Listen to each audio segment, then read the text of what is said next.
बिस्मिल्लाहिर्रहमानिर्रहीम अस्सलामु अलैकुम वरहमतुल्लाहि वबरकातुहू। हरूफ कलकला की तादाद 5 है और ये कौन से हरूफ है? एक कौफ, ता, बा, जीम, दाल। इनको याद रखने के लिए एक मजमुआ है कुतुबु जद्दिन, इसके अंदर ये 5 हरूफ आ जाते हैं। ये 5 हरूफ जब भी आपको साकिन नज़र आते हैं यानी इनके ऊपर जज्म की अलामत होती है तो इनकी अदायगी में आपने आवाज़ को हिलाना है, यानी कि जुम्बश देनी है। और कैसे? जैसे हमजा ज़बर कौफ अको अको, हमजा ज़बर तो अतो अतो, हमजा ज़बर बा अब। इनको ऐसे पढ़ना दुरुस्त नहीं है। हमजा ज़बर कौफ अक, आवाज को बंद नहीं करना बल्कि ऊपर जब जज्म होती है तो आपने इनको हिलाना जरूर है। अको अको।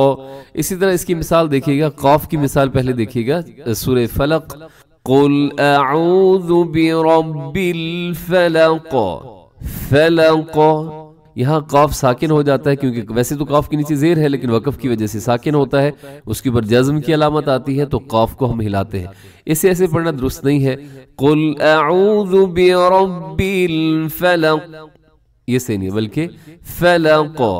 और इसी तरह ता की मिसाल देखिएगा जैसे कुरान पाक के अंदर आता है, हिया हत्ता मत्लइल फज्र।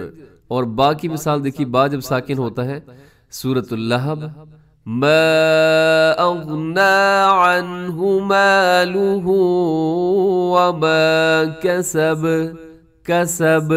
यहाँ भी बा साकिन हो जाता है, कसबा है लेकिन वक़फ़ पे साकिन होगा तो कसब हिलाना है।